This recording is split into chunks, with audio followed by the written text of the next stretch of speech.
الفرجم برائے قبولیت حاجات صلوات اللہم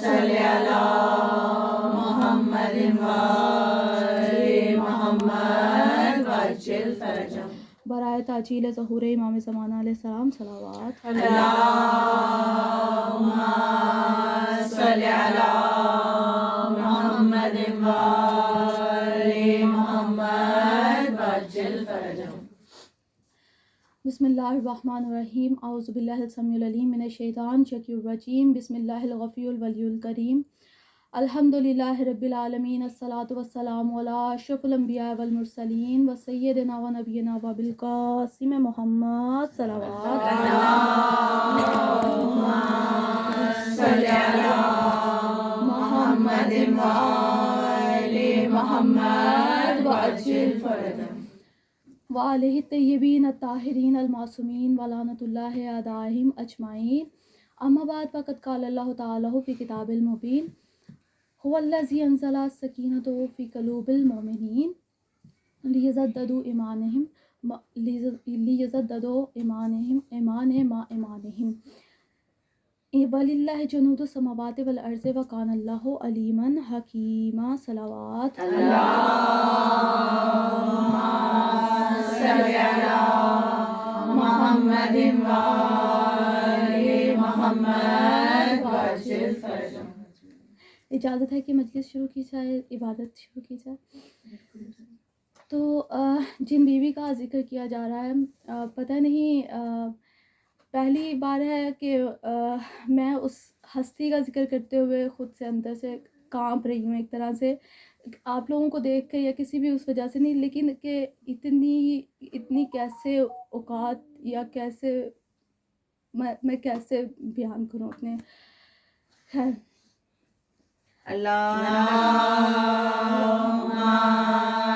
صلی علی محمد وآل محمد نعرہ حیدری یا حیدری یا حیدری یا حیدری یا حیدری یا حیدری یا حیدری یا صلوات اللہم صلی علی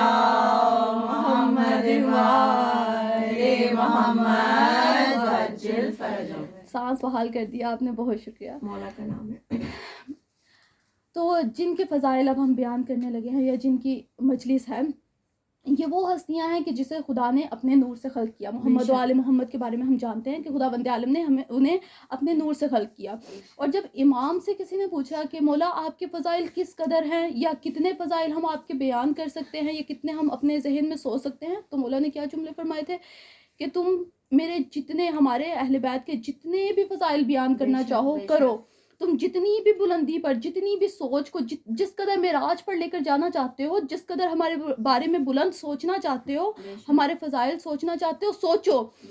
جب تم ہمارے فضائل کی معراج پر پہنچ جاؤ، لیکن بس صرف اتنا خیال رکھنا کہ ہمیں خدا سے نہ ملوانا، کہ ہم خدا نہیں ہیں، محمد صلی اللہ علیہ وآلہ وسلم. صلی علی محمد وآل محمد وعجل فرجم. تو فرمایا کہ ہمارے جتنے بھی فضائل سوچنا چاہو اپنے ذہن میں سوچو، لیکن جب تم ہمارے فضائل کی معراج پر پہنچ جاؤ گے، تم ہمارے فضائل کی معراج پر پہنچ جاؤ گے اور تمہارا سر عرش سے ٹکرانے لگے گا، یعنی اتنا بلند سوچو کہ تمہارا سر جو ہے وہ عرش سے ٹکرانے لگے، تو اس جگہ پر ذرا سر اٹھا کر دیکھنا صحیح. جب تم سر اٹھا کر دیکھو گے تو تمہیں نظر آئے گا کہ تم زمین پر کھڑے ہوئے ہو اور ایسے ہی دیکھ رہے ہو جیسے وہ چھوٹے سے ستارے کو دیکھ رہے ہوتے ہو، یعنی خود کو اتنا ہی دور پاؤ گے. اتنا سوچ کے بھی کہ اہل بیت یہ ہستیاں کس قدر بلند ہیں، کس قدر بلند ہیں. جب اتنا ان کے فضائل کو سوچ کر بھی ہم اس جگہ پہ پہنچیں گے تو ہم سوچیں گے کہ ابھی تو ہم نے کچھ سوچا ہی نہیں کہ ان کے فضائل کو نہ ہم بیان کر سکتے ہیں، نہ ہماری عقلوں میں آ سکتے ہیں. وہ تو جب ہمارے وقت کے امام آئیں گے اور ہمارے سروں پر اپنے ہاتھ پھیریں گے تو امام فرماتے ہیں کہ تمہاری عقلیں کامل ہو جائیں گی. جب وہ کامل ہو جائیں گی تب پھر ہمیں سمجھ آئے گا کہ یہ ہستیاں ہیں کیا، کہ ہم نہ کبھی کبھی ہم ایسے اعمال کر رہے ہوتے ہیں نا کہ نہ جانتے ہوئے ہم زیارت ناہیہ پڑھ رہے ہوتے ہیں، زیارت امام حسین پڑھ رہے ہوتے ہیں، ہمیں اتنے ان کے فضائل نہیں پتہ ہوتے، لیکن ہم پڑھ رہے ہوتے ہیں. اور جب ہم کافی عرصے بعد کتابوں کا مطالعہ کرتے ہیں اور پتہ چلتا ہے یہ چیز تو ہم بچپن سے کر رہے ہیں اور اس کے اتنے بلند تھے مطلب فضائل تھے، تو ہمیں ہوتا ہے اچھا خدایا تیرا شکریہ تو نے ہمیں اتنی بلندی عطا کی. تو اسی طرح یہ ذکر اہل بیت علیہ السلام ہے، یہ فرش اعضاء ہے، یہ پھوڑی ہے، جو بھی کہیں. تو یہ فرش وہ ہے کہ جب ہمیں اس کی فضیلت بیان ہوگی، یعنی ہمیں معلوم ہوگا کہ اس کی کیا فضیلت ہے، تب ہمیں پتہ چلے گا کہ ہم کتنے مقدر والے لوگ تھے یا ہمیں کیا چیز ملی. صلوات پڑھ دیجیے. اللہم صلی علی محمد وآل محمد وعجل فرجہم. تو آج جس بیوی کا ذکر کیا جا رہا ہے ان کا نام ہے فاطمہ اور لقب ہے سکینہ. اب قرآن میں سکینہ کا لفظ 6 بار آیا ہے. سورہ بقرہ میں آیا ہے 1 دفعہ، سورہ توبہ میں آیا ہے 2 دفعہ اور سورہ فتح میں آیا ہے 3 دفعہ. اور ابھی جو میں نے آیت کی تلاوت کی ہے وہ سورہ فتح یعنی 48ویں صورت ہے، 48 صورت ہے قرآن مجید کی، اور اس کی 4تھی آیت ہے. جناب سکینہ بھی 4 سال کی، ان کا بھی سن 4 سال کا، آیت بھی 4تھی. تو چلے بیان کرتے ہیں. تو یہ 4تھی آیت ہے اور قرآن فرماتا ہے کہ مجھ میں سب کچھ موجود ہے. کوئی چیز کائنات میں ایسی نہیں ہے کہ جو مجھ میں موجود نہیں ہے، کہ ہر اصغر اور اکبر کا ذکر مجھ میں موجود ہے، کائنات کی ہر حقیقت مجھ میں موجود ہے. اب سکینہ سلام اللہ علیہ اکبر و اصغر میں تو آتی ہے نا، حقیقت میں تو آتی ہے نا. اور اگر قرآن میں جناب سکینہ کا ذکر موجود نہیں تو پھر قرآن کا دعویٰ نعوذ باللہ غلط ہوا، کہ قرآن فرما رہا ہے کہ مجھ میں ہر چیز کا ذکر ہے. تو اب ہم چلتے ہیں آیت کی طرف کہ خدا فرما رہا ہے هو الذی، وہ ہے، ہوا الذی، وہ ہے جس نے انزلہ، جس نے نازل کیا، السکینہ تو الف لام کے ساتھ ہے. الف لام معرفے کا ہے، یعنی عربی زبان میں الف لام کسی خاص چیز کے ساتھ آتا ہے. جیسے خدا فرماتا ہے کہ ہم نے قرآن نازل فرمایا، هو الذی انزل القرآن الکتاب، یعنی الف لام کے ساتھ آتا ہے. تو اب خدا فرما رہا ہے کہ میں نے 6 دفعہ ان کا ذکر آیا ہے، نام سکینہ 6 دفعہ آیا ہے، لیکن ایک دفعہ جو معرفی کے ساتھ آیا ہے اس میں خدا فرما رہا ہے کہ السکینہ، میں نے ایک کسی خاص سکینہ کو نازل فرمایا. هو الذی انزل السکینۃ فی قلوب المؤمنین، مومنین کے قلبوں میں نے سکینہ کو نازل فرمایا، پر نہیں، میں قلبوں میں سکینہ کو نازل فرمایا. کس لیے؟ لی یزددوا ایمانا ما ایمانہم، کہ ان کا ایمان بڑھ جائے. کس کے ساتھ؟ ما ایمانہم، ان کے اپنے ایمان کے ساتھ، یعنی جو ان کے پاس ایمان ہے نا اس کے ساتھ ان کا ایمان اور بھی بڑھ جائے. اب مجھے یہ یاد کروانے کی ضرورت تو نہیں ہے کہ ایمان ہے کون. ایمان کون ہے؟ یعنی ہم کسے کہتے ہیں کہ کل ایمان ہے، جس کے لیے رسول خدا نے فرمایا کہ آج کل ایمان کل کفر کے مقابلے میں جا رہا ہے. مومنین کی پہچان کیا ہے؟ کہ ان کے پاس علی ابن ابی طالب علیہ السلام جیسا ایمان ہے، کل امیر المومنین ہے، یعنی کل ایمان ہے. تو اب وہ کل ایمان کے ہوتے ہوئے جہاں پر جناب سکینہ نازل کی جا رہی ہیں کہ جس دل میں خود علی علیہ السلام موجود ہے. خدا نے بہت ساری چیزیں نازل فرمائی، کچھ چیزیں مسلمانوں کے لیے، کچھ چیزیں مشرکوں کے لیے، ہر مطلب کہہ دیا کہ یہ تمام انسانوں کے لیے، یہ تمام مسلمانوں کے لیے، یہ تمام مشرکوں کے لیے، یہ مومنین کے لیے. اب جو یہ سکینہ نازل فرمائی ہے اس کے لیے خدا اسپیشل فرما رہا ہے کہ هو الذی انزل السکینہ. تو کوئی حدیث نہیں ہے، معصوم فرامین نہیں ہے، آیت ہے، قرآن کی آیت ہے کہ خدا فرما رہا ہے میں نے خاص سکینہ کو نازل کیا مومنین کے قلبوں میں، دلوں میں نازل کیا. اب وہ جو کل ایمان کے ہوتے ہوئے ایمان بن کر نازل کی جائے اسے کہتے ہیں جناب سکینہ.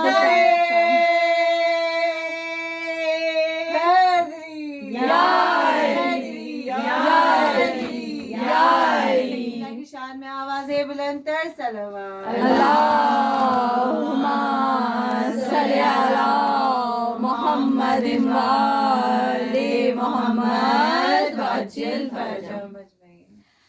خدا تعالیٰ فرماتا ہے قرآن مجید میں مختلف جگہوں پر کہ تم غور کیوں نہیں کرتے, بے شک تم تفکر کیوں نہیں کرتے, تم حقیقت کو سوچتے کیوں نہیں ہو کہ بے شک کیا تمہارے دلوں پر تالے پڑ چکے ہیں, تم تفکر کیوں نہیں کرتے. بے شک اور پھر یہ حقیقت کے موتی ملتے ہی تب ہیں جب ہم تفکر کرتے ہیں, سوچتے ہیں. بے شک اور اہل بیت علیہ السلام کی ہی فضیلتوں کا مجموعہ ہے قرآن مجید, بے شک جس کا قاری خود خداوند عالم ہے, یعنی بے شک. لکھنے والا خود خدا ہے. بے شک تو اگر اس کتاب سے ہم اہل بیت کا ذکر نہیں لیں گے تو پھر دنیا کی جتنی بھی کتابیں مل جائیں اہل بیت کا ذکر وہ نہیں کر سکتی. اور جو بھی کتابیں نکلی ہیں وہ قرآن سے ہی نکلی ہیں, جن جو حقیقت رکھتی ہیں.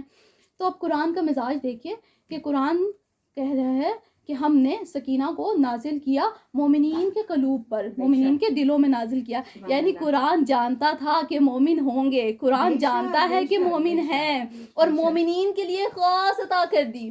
اب وہ عطا کہ جو کل ایمان کے ساتھ ملے, یعنی اگر جز ہوتے ہیں نا, اب جیسے یہ ڈائری ہے, اس کے ساتھ یہ سارے پیجز ہیں, یہ پیجز کیا ہیں, یہ اس کے جز کہلائیں گے. اب یہ سب جز اگر مل کر ایک ہو جائیں تو یہ کیا بنے گی, کتاب. تو اب ہمارے پاس ہے کل ایمان, یعنی مولا علی علیہ السلام کے کل ایک چیز ہے, اس کل کے اضافے کو جو مکمل کرتی ہے, اس کل کے اضافے کو بھی جو بڑھا دیتی ہے, اس کل کو بھی جو معراج پر لے جاتی ہے, اس ہستی کا نام ہے جناب سکینہ سلام اللہ علیہ. صلوات اللہم صلی علی محمد و آل محمد وعجل فرجہم. یہ وہ ہستی ہیں کہ جن کی عمر 4 سال ہے, لیکن کیا کبھی عمروں سے بھی اس خاندان کی فضیلتوں کا اندازہ لگایا ہے کسی نے؟ نہیں, بالکل بھی نہیں. عمروں سے فضیلتوں کا اندازہ نہیں لگتا. حضرت آدم علیہ السلام ابھی 1 سیکنڈ کے تھے جب خدا نے کہا تھا فرشتوں سے, ملائکہ سے کہ اے فرشتوں ملائکہ تمام عرش کے رہنے والوں, حالانکہ وہ کب کی مخلوقات تھے, کب سے خدا کی عبادت کر رہے تھے, اور خدا نے کہہ دیا کہ آدم کو سجدہ کرو. خدا کو کہنا چاہیے تھا نا کہ آدم تمہاری عمر 1000 سال ہوگی, تم ذرا عبادتیں کرو, اس کے بعد میں تمہیں تمام ملائکہ فرشتوں سے سجدے کرواؤں گا. تو خدا نے ہمارے درمیان نبی بھیجا سید الانبیاء بنا کر, رسول خدا صلی اللہ علیہ وسلم.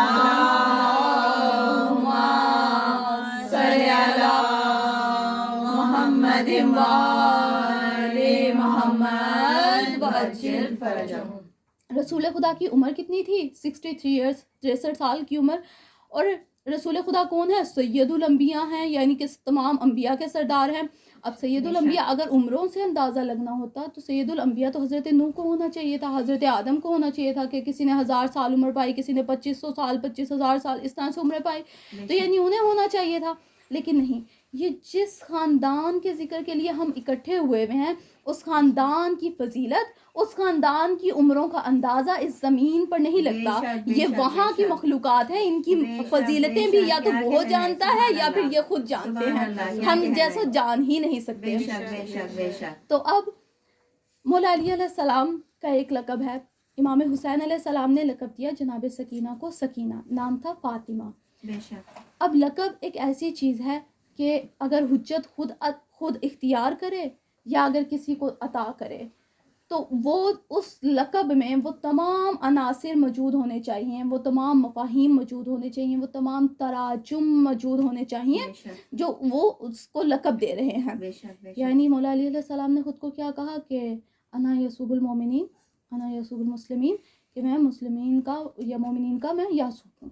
اب یاسوب کیا ہوتا ہے, آپ سب کو کہانی یاد ہے, آپ سب کو واقعہ یاد ہے, بس ایک موٹا سا کہہ کر گزروں گی. یاسوب کی کیا نشانیاں ہوتی ہیں کہ وہ دروازے پہ بیٹھا ہوتا ہے, علی بھی دروازے پر بیٹھے ہوں گے.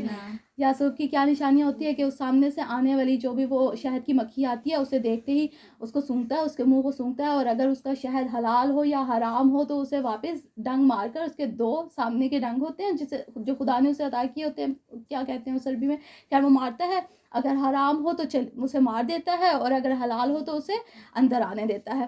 اب مولا علی علیہ السلام بھی جنت کے دروازے پر اسی طرح سے موجود ہوں گے. مومنین آئیں گے, مولا کو چہرے دیکھنے کی ضرورت نہیں پڑے گی, پیشانیوں پر لکھا ہوگا, جیسے ہی آئیں گے پہچانے جائیں گے. جو مومن ہوگا اسے اپنے گھیرے میں لے لیں گے, جو منافق ہوگا اسے اسی 2 منہ والی ذوالفقار کے ساتھ قتل کریں گے, راسد جہنم کریں گے. یہ مولا علی علیہ السلام کا لقب ہے یاسوم, جو کہ مولا نے خود اختیار کیا اور خود کو کہا. اب حسین کیا ہیں, خدا کے علم کا مجسم ہے حسین علیہ السلام. ہم سب جانتے ہیں مولا حسین کیا بلند مقام رکھتے ہیں, کیا بلند فضیلت رکھتے ہیں. اب حسین علیہ السلام ایک ہستی کو 4 سال کی عمر ہے کہ ان سے کہہ رہے ہیں کہ آپ میرے لیے سکینہ ہیں, سبحان اللہ, آپ میری سکینہ ہیں. اب اگر حسین کہہ رہے ہیں کہ آپ سکینہ ہیں, اور اگر ہم کہیں گے کہ مولا اچھا سکینہ کا ایک یہ تراجم تھا, ایک یہ مفاہیم تھا, ایک یہ مفہوم تھا, اور یہ اس جو سکینۃ الحسین ہے اس پر یہ والی سکینہ کے مفاہیم نہیں پورے اتر رہے, تو یہ ہمارا مولا حسین علیہ السلام کے علم پر انگلی اٹھانا ہوا یا کہنا ہوا نعوذ باللہ. اب یہ کس ذہن میں یا کس دل میں اتنی جرت ہے جو مولا حسین کے علم پر کہے کہ مولا آپ نے سکینہ تو نام رکھ دیا, پر وہ جو سکینہ کا ذکر قرآن میں ہے نا وہ کوئی اور سکینہ ہے, یا وہ جو سکینہ کو جو تابوت سکینہ ہے وہ کوئی اور سکینہ ہے. تو مولا حسین نے لقب دیا جناب سکینہ کو سکینہ, سکینہ آپ سکینہ ہیں. اب یہاں پر سکینہ کا ترجمہ جو قرآن مجید میں ملتا ہے جگہ بجگہ, جیسے تسکین یا سکون کا, تو جیسے اب قرآن ہے, قرآن بھی تو عربی زبان کا لفظ ہے اور سکینہ بھی عربی زبان کا لفظ ہے, لیکن جب یہ لوگ قرآن کا ترجمہ کرتے ہیں تو کہتے ہیں کہ وہ خدا ہے کہ جس نے نازل کیا قرآن کو. اب قرآن کا بھی تو کوئی ترجمہ کر دیتے ہیں نا کہ اس نے علم کی کتاب کو نازل کیا, اس نے اس چیز کو نازل کیا, لیکن جب سکینہ کا ترجمہ کرتے ہیں تو کہتے ہیں کہ وہ یہ خدا ہے جس نے نازل کیا سکون کو, وہی خدا ہے جس نے نازل کیا تسکین کو. تو یہ خیر ایک سوال ہی ہے. تو کیونکہ اگر عربی کا قرآن کا لفظ ہے تو پھر سکینہ بھی وہی رہنا چاہیے کہ وہ خدا ہے جس نے نازل کیا سکینہ کو, کیونکہ سکینہ بھی اسی طرح چھپے ہوئے عناصر کا ایک مجموعہ ہے, جس طرح الف لام میم چھپا ہوا ہے, جس طرح ہے میم چھپا ہوا ہے, جیسے کاف یہ عین صاد چھپا ہوا ہے, اسی طرح سکینہ بھی ایک چھپا ہوا خزانہ خداوند عالم ہے. اللہم صلی علی محمد محمد وعجل فرجہم. تو اب جو سکینہ لقب ہے وہ مولا حسین نے دیا جناب سکینہ کو, کہیں کہا سکینہ, کہیں کہا رقیہ, یعنی گلے کا تعویذ. وہ حسین جو خود رسول خدا کے گلے کا تعویذ, وہ حسین کے جو خود تسکین رسول خدا تھے, جو مجموعہ تھے, یعنی رسول خدا نے کہا کہ حسین منی و انا من الحسین, یعنی اس کی تفسیر ہے حسین علیہ السلام رسول خدا سے ہے. اب حسین تو رسول خدا کا سکون ہے, اب حسین اپنا سکون کسے کہہ رہے ہیں کہ سکینہ میرا سکون ہے. یعنی جب رسول خدا کے بعد حسین کو سکینہ کی ضرورت پڑی, حسین کو سکون کی ضرورت پڑی, تو وہ حسین جسے خدا خود نفس مطمئنہ کہہ رہا ہے, نفس مطمئنہ یعنی اے مطمئن نفس, اے وہ سکون دے نفس جسے کسی چیز کی ضرورت ہی نہیں, جو ہر چیز سے مکمل ہے, جس کے لیے خدا خود خطاب دے رہا ہے نفس مطمئنہ کا, وہ نفس مطمئنہ سجدوں میں مانگ رہا ہے سکینہ کہ پروردگار مجھے سکینہ عطا کر, مجھے ایک ایسی بیٹی عطا کر جو مجھ سے ایسے محبت کرے جیسے فاطمہ تو زہرا اپنے بابا سے محبت کرتی تھی, اور میں اس سے ایسے محبت کروں جیسے رسول خدا محبت کرتے تھے. ہم سب جانتے ہیں رسول خدا کھڑے ہو جاتے تھے احترام میں, وہ فاطمہ تو زہرا تھی, رسول خدا کا سکون تھی, یہ فاطمہ الحسین ہے, حسین کے سکون, حسین کا سکون ہے, حسین کے سینے کا سکون ہے. تو بس آگے چلتے ہیں, بس بہت مختصر سی کروں گی. اب جو حدیث میں بیان کرنے لگی ہوں, مطلب یہ جناب سکینہ کا موضوع اتنا لمبا ہو جاتا ہے کہ اگر اسے لے کر جائیں تو یعنی ہمارے ہاں بہت کم فضائل جناب سکینہ اسلام اللہ علیہ یعنی سننے کو ملتے ہیں یا بیان ہونے کو ملتے ہیں, لیکن اگر اس پہ پڑھا جائے تو اشرے ہم لوگ پڑھ سکتے ہیں. بے شک. تو کیونکہ یہ مطلب حسین کی لاڈلی ہیں, جب حسین کے گھوڑوں پر آیتیں اتر سکتی ہیں سورہ فجر میں, اور تو پھر حسین کی سکینہ تک کا تو پھر کیا ہی مقام ہوگا. آگے اچھا جو اب حدیث بیان کرنے لگی ہوں وہ اصول کافی میں ہے, عبداللہ بن جعفر ہمیاری قلب الاسرار میں لکھتے ہیں, اور شیخ مفید نے, شیخ صدوق نے مالی الاخبار میں یہ حدیث بیان کیا, اور عیون الاخبار میں بھی ہے. کیا فرماتے ہیں, صلوات پڑھ دیجیے. اللہم صلی علی محمد وآل محمد وعجل فرجہم. امام باقر علیہ السلام سے, باقر العلوم سے کسی نے پوچھا کہ مولا سکینہ کیا ہے, تو مولا نے فرماتے ہیں نا کہ ہمارا جو قول قرآن سے نہ ملے تو ایسا ہو ہی نہیں سکتا. مولا نے فرمایا سکینۃ الایمان, سکینہ ایمان ہے، سبحان اللہ، سکینہ ایمان ہے۔ سبحان اللہ، پھر کسی نے امام کاظم علیہ السلام سے پوچھا، سبحان اللہ، اللہم صلی علی محمد وعلی محمد وعجل وعجل فرجہ۔ کسی نے پوچھا کہ مولا سکینہ کیا ہے، یعنی سکینہ کا کیا مطلب ہے، یا سکینہ کیا ہے؟ تو امام نے فرمایا کہ سکینہ اللہ کی روح ہے، سکینہ اللہ کی روح ہے۔ اللہ نے اس اپنی روح کو جس جس نبی پر نازل کیا، جس جس دور میں جس جس نبی میں پر نازل کیا، اور جس جس چیز میں بھی اختلاف تھا، دور اسی سکینہ نے کیا، دور اسی سکینہ نے کیا۔ اب اس سکینہ کو چاہیے، جو بھی یہ سکینہ ہے جس کا قرآن میں یعنی 6 بار ذکر ہے نا، اور ہم ابھی ذکر کر رہے ہیں السکینہ کا، یعنی ایک خاص سکینہ۔ تو اب جو بھی یہ والی سکینہ ہے جس کے بارے میں امام فرما رہے ہیں کہ یہ اللہ کی روح ہے، جس دور میں بھی جو بھی مشکلات تھی تو اسی نے اس کی حل کی یا مشکل کشائی کی۔ اب جو بھی تاثیر یہ سکینہ رکھتی ہے، سکینہ بنت الحسین میں ہونی چاہیے، کیونکہ یہ اگر مشکل کشائی کر رہی ہے تو اسے بھی پھر مشکل کشا تو ہونا چاہیے نا۔ بے شک بے شک، اور کتنی بڑی مشکل کشا ہیں جو حسین علیہ السلام جیسے مشکل کشا کی بیٹی ہیں، ان کے لیے ہم جیسوں کی مشکلیں حل کرنا کیا بڑی بات ہے، جو کہ خود تعویذ امام حسین علیہ السلام ہے، رقیہ ہیں، تعویذ امام حسین ہے، کہ حسین کو تعویذ کی کیا ضرورت، ہم آپ جیسے ناد علی لکھ کر تعویذ پہنتے ہیں کہ مولا مشکلات سے بچے رہیں، اور وہ حسین اپنے سینے سے لگائے رکھتے ہیں سکینہ کو کہ میں محفوظ رہوں، مجھے سکون میں رہے، میں تسکین میں رہوں۔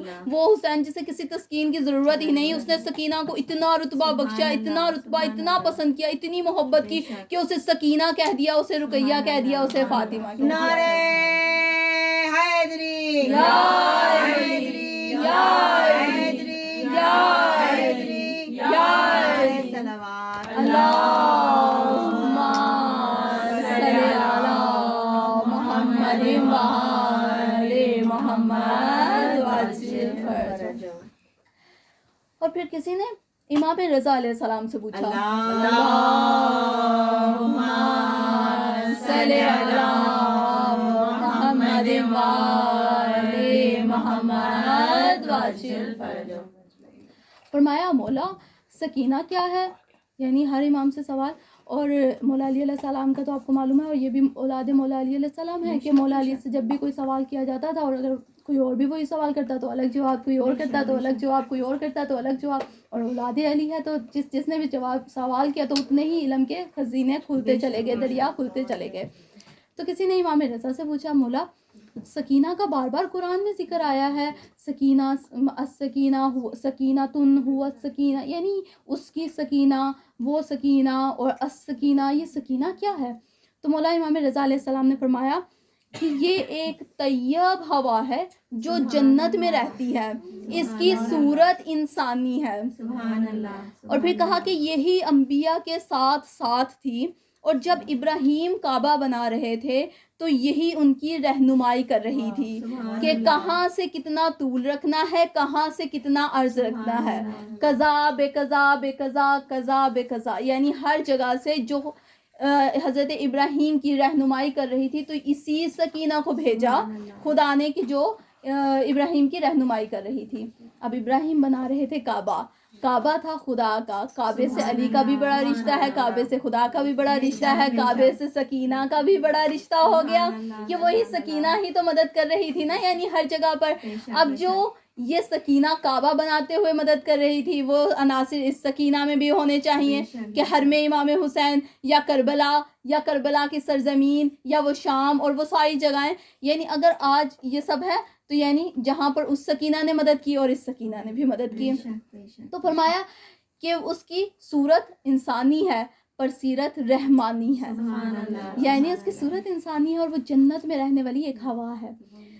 پھر فرمایا امام رضا علیہ السلام نے، اللہم صلی علی محمد وآل محمد وعجل فرجہم۔ تو فرمایا کہ جو ابراہیم علیہ السلام طول و عرض اساس رکھتے رہے خانہ کعبہ کی، تو یہ سکینہ تمام اس میں مدد کرتی رہی۔ تو سکینہ بنت الحسین یعنی سکینہ کے تمام عناصر اس سکینہ میں بھی موجود۔ سکینہ سلام اللہ علیہ کا نام فاطمہ رسول خدا کی سکون، اور سکینۃ الحسین حسین کا سکون. اب اس حسین کے سکون کا جب نزول ہوا نا، تو مولا علی اکبر علیہ السلام کے بارے میں کتابوں میں ملتا ہے کہ جب مولا علی اکبر علیہ السلام کی ولادت ہوئی تو مولا حسین علیہ السلام نے چہرے علی اکبر کو دیکھا اور مولا حسین کا چہرہ کھل گیا، نور ظاہر ہونے لگا، اور مولا کی مسکراہٹ آئی چہرے پر جب علی اکبر علیہ السلام کو دیکھا. شبیہ رسول خدا تھی. لیکن ان بیوی کے بارے میں ملتا ہے کہ جب جناب سکینہ سلام اللہ علیہ اس دنیا میں نزول ہوا تو جناب حسین علیہ السلام کی زبان سے بے ساختہ نکلا لا الہ الا اللہ. تو یعنی معلوم ہوا سکینہ لا الہ الا اللہ کی تفسیر کا نام ہے. صلوات اللہم صلی علی محمد وآل محمد واجل فرجہم.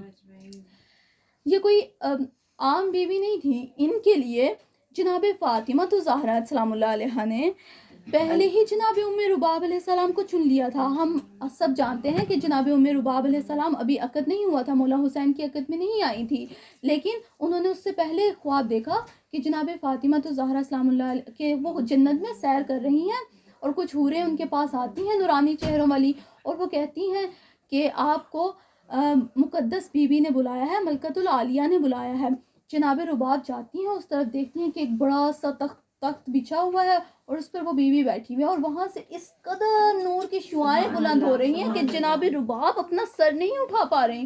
یعنی اس طرح سے وہ اپنی آنکھیں اٹھا کر نہیں دیکھ پا رہی کہ اتنا نور پا بیوی سے آ رہا ہے. تو جناب زہرا سلام اللہ علیہ نے مسکرا کر پاس بلایا، بڑے پیار سے شفقت سے پاس بلایا اور اپنے لیفٹ سائڈ پر بٹھا لیا، اور رائٹ سائڈ پہ ایک تاج پڑا ہوا تھا، دائیں طرف ایک تاج پڑا ہوا تھا اور ایک چادر پڑی ہوئی تھی. تو وہ تاج جناب ام رباب کے سر پر رکھا اور وہ چادر جناب ام رباب کو پہنائی اور ان کی مٹھی میں ایک در عطا کیا اور کہا کہ تم امین ہو 2 قیمتی نایاب چیزوں کی.